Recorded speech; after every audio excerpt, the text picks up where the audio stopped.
Assalamualaikum warahmatullahi wabarakatuh. Waalaikumsalam warahmatullahi wabarakatuh. Teman-teman, saya ucapkan terima kasih kepada guru-guru Sinta Hikmah yang pada hari ini hadir dalam penyampaian materi mengenai budaya positif oleh teman kita, yaitu Bu Nur Aziza, Sarjana Sosial Islam CGP. Ya, beliau adalah salah seorang calon guru penggerak angkatan 6 dari Kota Tangerang. Namun sebelum kita mulai, saya minta tolong ke teman-teman untuk berdiri semuanya.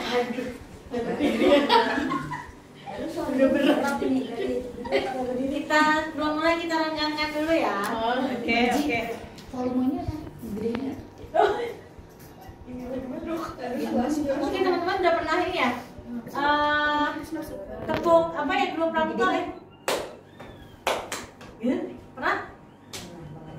Pernah ya? Pernah ya? Tapi silang. Satu, dua, ya. Saya ulangi dulu ya. Harus berirama.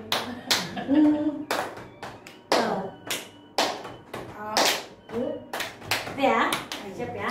Kita mulai ya. Ikuti gerakan saya. Apa namanya? Tepuk pramuka abal-abal. Tangkap ini mah kadona. Abal-abal.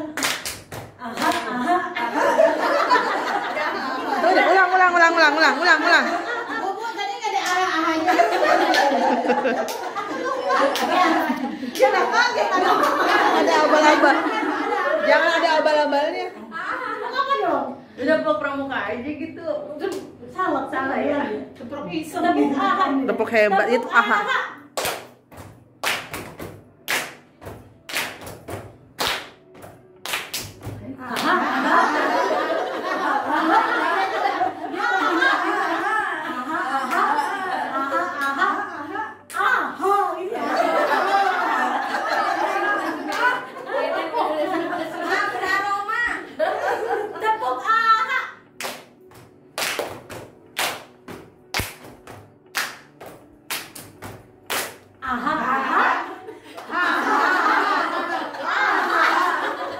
Itu dari sana ya. Benar-benar ya. Alhamdulillah. Silakan duduk kembali. Ya, alhamdulillah di tengah-tengah kita sudah ada narasumber kita yang akan menyampaikan budaya positif dalam waktu beberapa saat ke depan. Insya Allah kita akan mendengarkan pemaparan dari narasumber kita. Sebelumnya saya ulangi kembali mengenai biografi beliau. Nama Bu Nur Aziza, Sarjana Sosial Islam. Beliau adalah salah satu pengajar di SD Sinta Hikmah. Bu Nur Aziza ini adalah calon guru penggerak angkatan 6 dari Kota Tangerang Selatan. Insyaallah hari ini akan memberikan pemaparannya tentang budaya positif. Kepada Ibu Nur Aziza, saya persilakan. Bismillahirrahmanirrahim. Assalamualaikum warahmatullahi wabarakatuh. Waalaikumsalam warahmatullahi wabarakatuh. Bagaimana kabar teman-teman semuanya? Alhamdulillah luar biasa. Tetap semangat. Allahu Akbar. Ya, alhamdulillahirabbil alamin. Sebelumnya saya ucapkan terima kasih banyak buat bapak-bapak dan ibu guru yang sudah berkenan hadir untuk ikuti pengimbasan yang saya lakukan hari ini tentang budaya positif. Bahas pada hari ini adalah budaya positif itu terkait dengan perubahan paradigma, kemudian arti disiplin dan 3 motivasi perilaku manusia. Teman-teman semuanya tahu nggak budaya positif itu apa sih sebenarnya? Positif telat, Bu. Positif telat? Wah, kita tanya lagi ya. Bu Yuli harap aja pengen telat ini. Positif. Apa ya? Waktu ya budaya positif ya? Budaya positif itu budaya kebaikan. Oh, budaya kebaikan. Ada lagi yang mau menyampaikan apa isi itu budaya positif? Positif itu lawan dari Negatif. Oke, positif lawan dari negatif. Budaya itu istrinya padanya. Oke, jadi budaya positif itu adalah kebiasaan terpuji yang selalu dilakukan. Untuk menciptakan lingkungan yang positif, salah satu kita tinjau dari bagaimana penerapan disiplin positif di sekolah ya. Jadi akan kita lihat kedisiplinannya, apakah harus ada yang kita evaluasi, sudah berjalan dengan efektif apa belum gitu ya. Kemudian selanjutnya ya, sebelum kita lanjut ke disiplin, kita lihat tentang perubahan paradigma dulu. Yang harus kita rubah paradigma ini berdasarkan teori kontrol oleh Stephen R. Covey. Ya, bagaimana seseorang bisa berubah dari paradigma stimulus respon kepada pendekatan teori kontrol.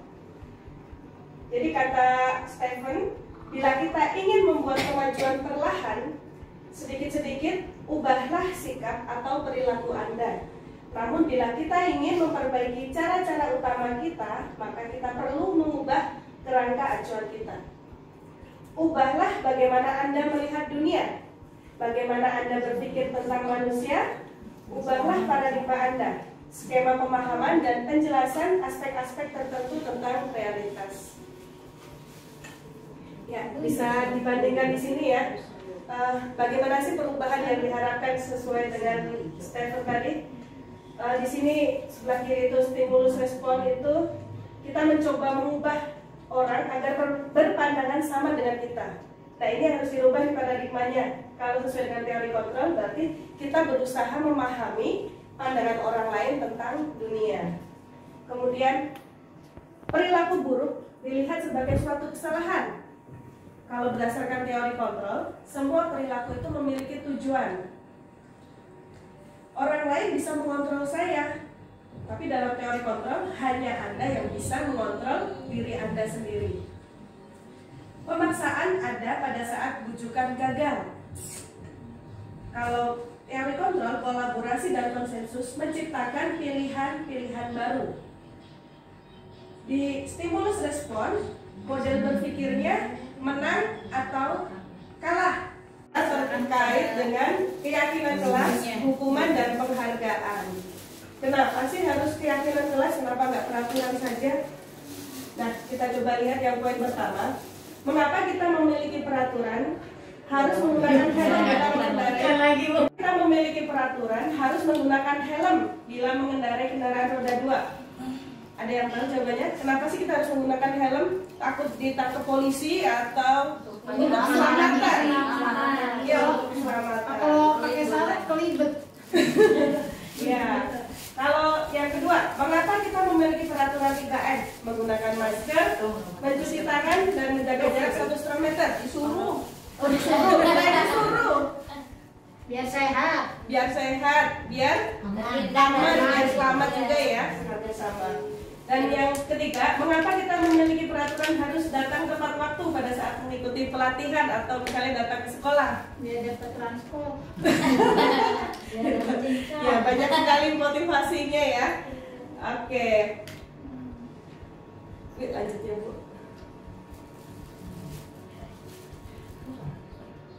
Yuk. Oke, di sini ada peraturan, kemudian keyakinan kelas atau nilai kebajikan yang dituju. Saya yakin teman-teman di sini udah bikin keyakinan kelas semuanya ya. Sudah bikin semuanya belum keyakinan kelas? Ya. Keyakinan kelas atau kesepakatan kelas ya? Oke. Selalu kembalikan buku ke tempatnya. Kira-kira keyakinan kelasnya apa ya? Nilai kebajikan apa ya yang dituju itu? Nilai apa tuh? Disiplin, Disiplin, tanggung jawab. Oke. Dilarang mengganggu orang lain. Nilai kebajikan apa tuh? ketertiban, Menghargai orang lain. Menghargai orang lain bisa, ketertiban bisa.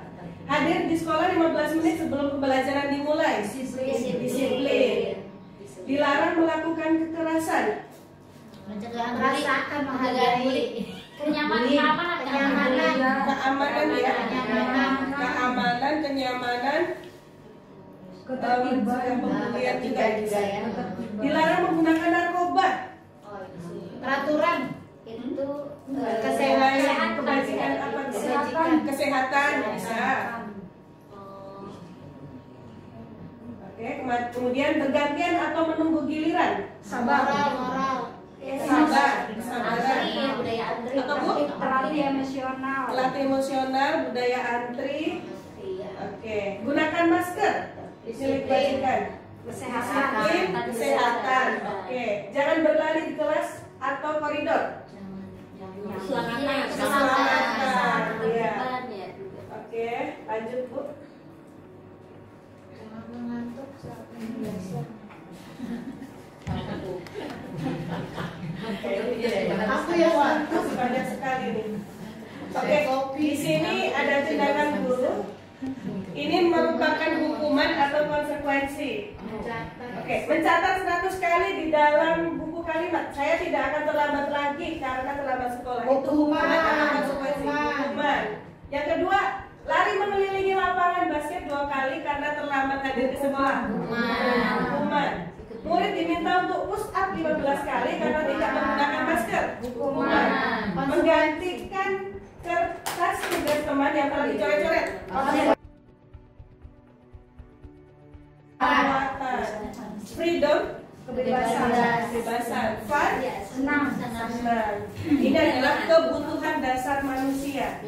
Kira-kira kalau salah satu kebutuhan, mungkin salah satu kebutuhan atau beberapa kebutuhan kita tidak terpenuhi, apa yang kalian rasakan? Bete, oke. Stres, Sedih. kecewa. Biasa aja. Oh, biasa aja. Kalau Noco bilang biasa aja. Itu udah hilang rasa itunya berarti. Oke, ternyata kebutuhan dasar manusia ini juga yang dirasakan oleh murid ya. Berarti kita harus memenuhi kebutuhannya. Ya, kalau salah satunya tidak terpenuhi, bisa jadi ada pelampiasan dari murid itu. Misalnya dia jadi marah-marah, jadi menyendiri, terus apa lagi ya kira-kira ya? Pokoknya jadi perilaku aneh ya, jadi yang perilaku yang berbeda dengan temannya.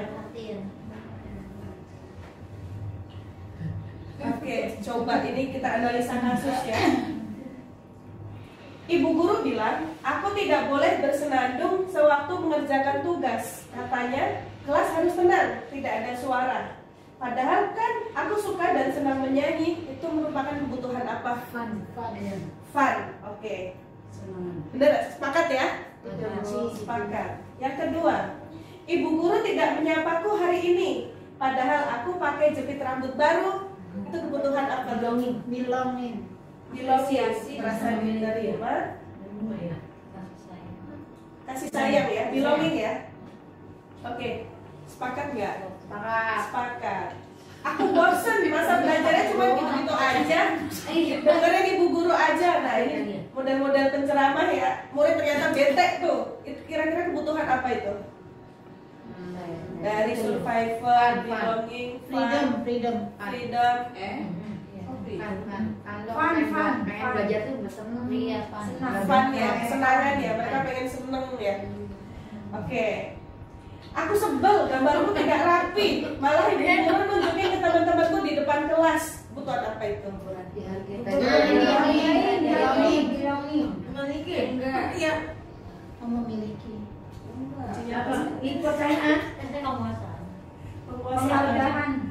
Penghargaan dari tadi apa? Belonging. Bilangin bukan ngomongin. Dibilangin kayak tadi. Bilangin ini jadi tadi.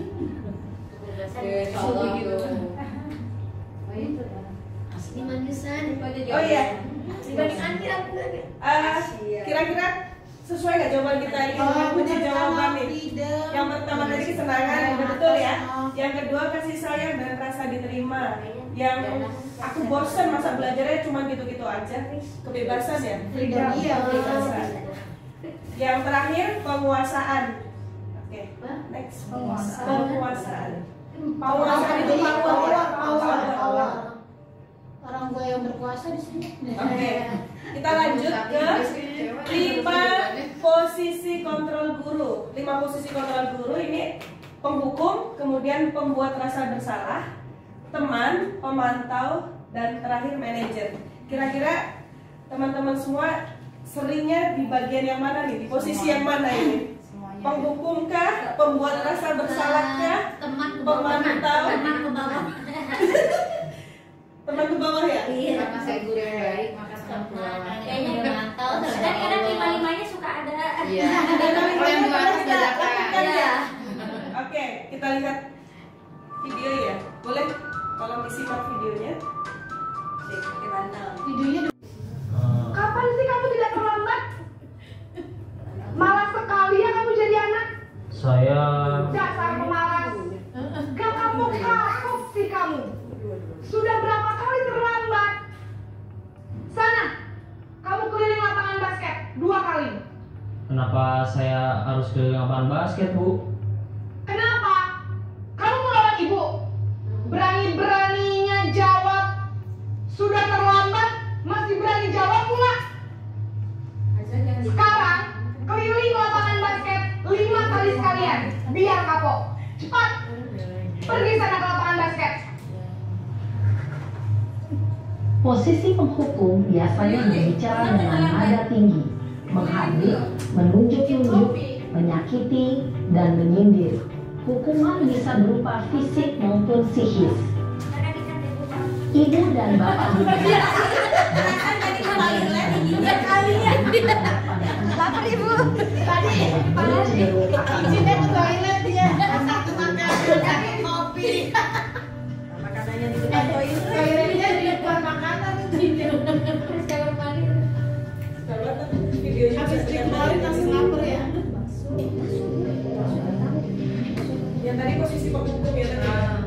Ini posisi apa nih? Kita lihat ya. Naren! Dia lagi. Aduh, Selamat pagi, Bu. Naren! Kamu kenapa terlambat lagi, nak? agak-agak Ya berubah. Tuhan, Naren. Kamu senang ya bikin ibu susah ya? Kalau kamu terlambat lagi, nanti ibu yang ditegur bapak kepala sekolah, nak. Disangka ibu tidak bisa membina kamu. Duh, gimana ini? Ayo. Maaf, Bu. Duh, Gusti Naren. Kamu suka ya kalau ibu ditegur bapak kepala sekolah? Terus, sekarang ibu harus tulis apa ini di buku absen? Ini kamu sudah sering terlambat loh. Ibu harus apa coba? Maaf, Bu. Maaf sekali. Sudah, lain kali jangan bikin ibu susah lagi ya nak ya. Ibu tidak akan kuat lagi kalau kamu begini terus. Bisa jadi emosi negatif tersebut di dalam dirinya.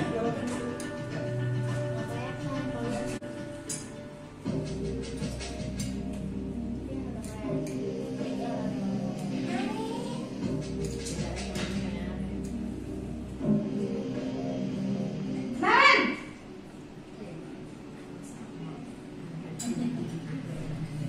Selamat pagi, Bu.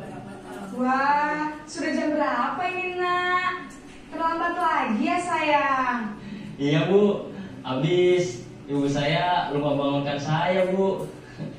Kamu malah menyalahkan ibu kamu. Kamu bukannya anak yang larinya paling kencang. Kok terlambat sih? Iya, Bu. Saya memang terlambat bangun tadi. Jadi, biarpun saya lari kencang, tetap gak kekejar, Bu. Ya sudah sana. Nanti lain kali larinya lebih kencang lagi ya. Biar gak terlambat lagi. Bikin semua hidup demi ibu. Bisa kan? Bisa lah, Bu. Ya sudah sana masuk kelas. Ibu beresin urusan absen kamu. Kamu ini ada-ada saja.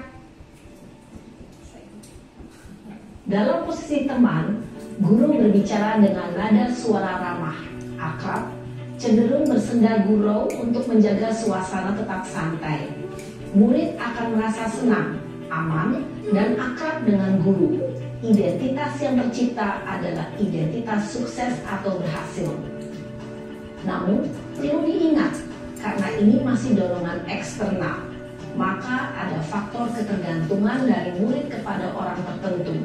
Di sini guru absennya, sehingga di lain waktu murid bisa berperilaku baik, namun hanya kepada orang-orang tertentu saja.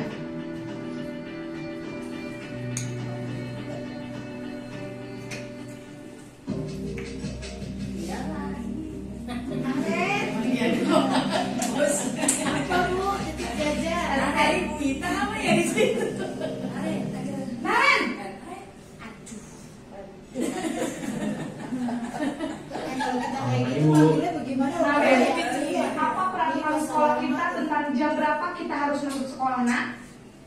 Kita harus di sekolah jam 7, Bu. Iya betul, sekarang sudah jam 7.20. Naren sudah tahu konsekuensinya jika terlambat hadir. Paham, Bu. Saya harus tinggal kelas pas jam istirahat selama 20 menit. Iya benar, konsekuensinya demikian. Jadi nanti jam 9.30 pas istirahat, kamu harus tinggal di kelas, kerjakan tugas tambahan untuk ketertinggalan kamu, ya? Baik, Bu. Posisi pemantau mengandalkan penghitungan atau data untuk mengontrol murid. Guru mengarahkan murid berdasarkan peraturan dan konsekuensi. Seorang pemantau menunjukkan bahasa tubuh dan ekspresi wajah yang datar dan cenderung formal.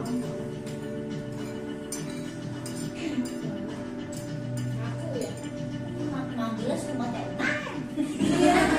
Tiba-tiba ramah deh lu. Beda banget. Tingginya 1 kali, kan? Tingginya 1 kali. Naren!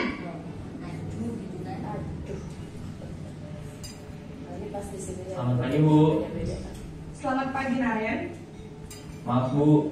Saya terlambat. Iya, sekolah masuknya jam 7, sekarang sudah jam 7.20. Jadi sekarang bagaimana ini, Naren? Maaf, Bu. Saya lupa setel alarm saya semalam. Baiklah, menurut kamu, keyakinan sekolah yang mana yang perlu kamu tingkatkan? Menghargai diri sendiri dan orang lain mungkin, ya, Bu. Setuju. Jadi, apakah Naren meyakini prinsip saling menghormati tersebut? Iya, Bu. Saya meyakininya. Apakah Naren bersedia memperbaiki masalah keterlambatan ini? Bersedia, Bu. Bagaimana kamu akan perbaiki masalah keterlambatan ini? Saya akan coba untuk tidak lupa menyetel alarm saya, Bu. Baik, kalau Naren lupa menyetel alarm di rumah, ada orang yang kira-kira bisa bantu mengingatkan tidak? Ada, Bu. Kakak saya, Kak Emma. Ada lagi selain Kak Emma? Selain Kak Emma, ada ibu saya.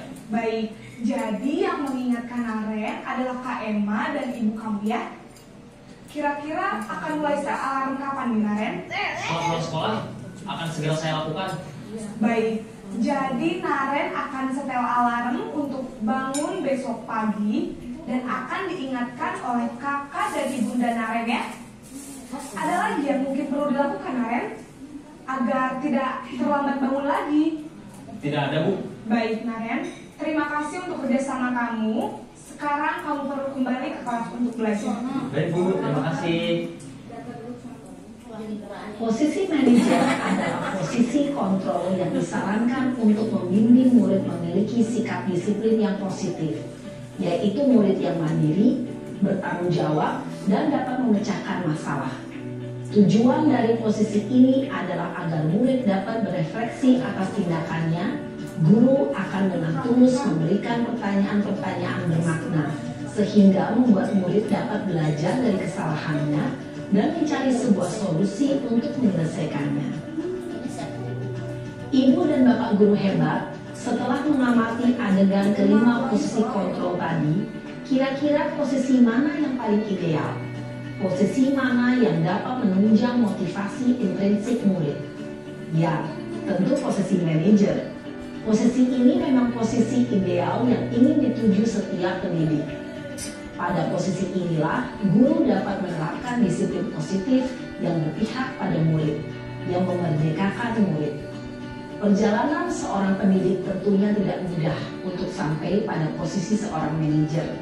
Namun, tujuan kita pasti, yaitu menciptakan murid-murid yang mandiri, merdeka, dan bertanggung jawab.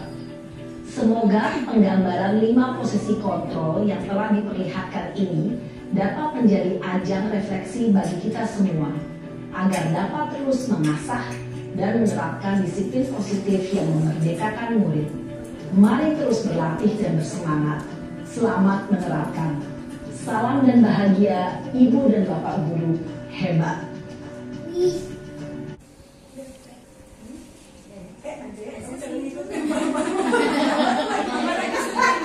Bagaimana posisi seorang guru tadi dari 5 kontrol tadi, kira-kira yang sering kita terapkan yang mana? Dan yang paling ideal yang mana menurut teman-teman? Yang terakhir ya, manajer. Masya Allah. Semoga kita bisa menjadi guru yang seperti itu ya. Di sini ibu kecewa gitu kan. Kalau sebagai teman membuatkan alasan-alasan untuk muridnya. Kemudian pemantau menghitung dan mengukur, manajer mengajukan pertanyaan-pertanyaannya. Kemudian yang terakhir ya, dampak pada murid. Kalau yang penghukum ini ternyata justru murid akan mengulangi kesalahannya. Kalau pembuat merasa bersalah, murid jadi merasa rendah diri. Kalau sebagai teman, lemah, tidak mandiri dan tergantung. Kalau guru sebagai pemantau, dia menitik beratkan pada sanksi atau hadiah untuk dirinya. Yang manajer mengevaluasi diri bagaimana cara memperbaiki diri. Itu yang dari 5 posisi kontrol seorang guru. Nah, saya harap nih kalau misalnya ada siswa yang bermasalah di kelas, kita bisa menerapkannya gitu ya sebagai manajer. Jadi kita cari tahu dulu nih, anak ini diajak ngobrol baik-baik. Terus kita lanjut, apa itu restitusi? Restitusi adalah proses menciptakan kondisi bagi murid untuk memperbaiki kesalahan mereka, sehingga mereka bisa kembali pada kelompok mereka dengan karakter yang kuat. Ini menurut dosen tahun 2004. 9 ciri-ciri restitusi. 1, bukan untuk menebus kesalahan, namun untuk belajar dari kesalahan. Yang kedua, memperbaiki hubungan. Ketiga, tawaran, bukan paksaan. Yang keempat, restitusi menuntun untuk melihat ke dalam diri. Yang kelima, restitusi mencari kebutuhan dasar yang mendasari tindakan. Yang keenam, restitusi diri adalah cara yang paling baik untuk memperbaiki diri. 7, restitusi fokus pada karakter, bukan tindakan. 8, restitusi fokus pada solusi. 9, restitusi mengembalikan murid yang berbuat salah pada kelompoknya. Ini segitiga restitusi. Jadi mulai dari menstabilkan identitas, validasi tindakan yang salah, kemudian menanyakan keyakinan. Yang menstabilkan identitas itu contohnya setiap orang itu pasti pernah melakukan kesalahan. Kamu bukan satu-satunya yang pernah melakukan ini, gitu ya. Itu namanya menstabilkan identitas. Kemudian yang validasi tindakan yang salah. Kamu tentu punya alasan, kenapa sih kamu melakukan itu? Kemudian, adakah cara yang lebih efektif untuk mendapatkan apa yang kamu butuhkan? Itu validasi tindakan yang salah. Dan yang terakhir dari segitiga restitusi adalah menanyakan keyakinan. Nilai-nilai apa yang telah kita sepakati? Kamu ingin menjadi orang yang seperti apa? Jadi kita kembalikan ke kesepakatan sebelumnya ya. Misalnya untuk datang terlambat. Kamu datang jam sekian. Kira-kira kamu melanggar nilai kesepakatan seperti apa gitu ya? Misalnya nilai kesepakatannya kita hadir jam 07. Jadi biar dia tuh merasa apa ya? Merasa sadar. Kita sudah bikin kesepakatan, tapi ternyata dia sudah melanggarnya. Kemudian terima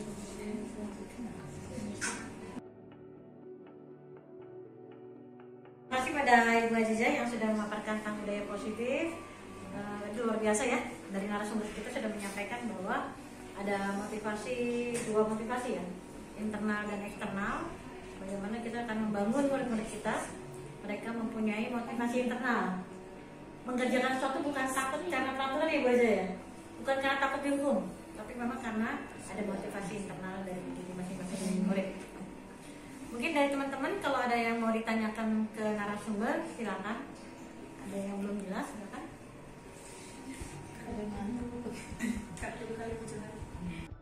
Assalamualaikum warahmatullahi wabarakatuh. Terima kasih Bu Aziza, luar biasa tadi materinya, Masya Allah. Saya sebagai guru jadi terbuka ya bahwa posisi kita berada di mana dan harusnya berada di mana idealnya. Tapi pada kenyataannya saya sendiri mengalami nih Bu Aziza tadi yang tadi naren gitu kan. Dan kita sering menemukan tuh anak-anak yang datang terlambat gitu. Kalau tadi kan di video sangat mudah ya berdialognya karena mungkin usianya sudah SMA tadi. Ya betul. Nah kendalanya ketika betulan saya guru SD kan, itu ketika kita mencoba untuk mengembalikan lagi kesepakatan atau agar bisa menyadarkan anak itu kembali lagi kepada posisinya yang benar, itu agak kesulitan di situ Bu. Jadi dari segi kita sebagai manajer nih Bu, apa sih yang harus kita lakukan gitu dengan melihat tingkat usia anak yang SD ini Bu gitu. Itu aja Bu. Udah, terima kasih Bu Aziza. Terima kasih Bu Yuli yang sudah menanyakan. Saya tanya balik ke Bu Yuli ya. Kelas Ibu sudah bikin kesepakatan kelas apa belum nih? Sudah Bu. Oh sudah. Iya. Berarti Ibu gali lagi tentang karakter anak tersebut. Ibu sudah memahami anak tersebut? Mungkin sepertinya belum sepenuhnya Bu. Mungkin harus digali lagi ya, lagi, dikuatkan lagi, kembali ke keyakinan kelas lagi, diingatkan supaya anak muncul motivasi dari dalam dirinya untuk menumbuhkan motivasi dari dalam diri anak sendiri gitu ya. Terus yang terakhir, selalu lakukan pendampingan terus-menerus supaya anak tersebut bisa berbuat lebih baik lagi ya. Ya, terima kasih Bu Aziza. Insya Allah akan saya coba ya Bu dari saran yang Ibu ini kan. Terima kasih Bu Aziza atas pencerahannya. Semoga bermanfaat buat saya pribadi dan anak tersebut ya Bu. Amin. Terima kasih Bu Yuli. Mungkin dari teman-teman yang lain ada yang mau bertanya? Mumpung kita punya narasumber yang hebat. Saya ada yang bertanyakan, Bu Okti, Bu Riko, Bu Enda. Bu, bagaimana saya udah jadi penghukum Bu? Gitu.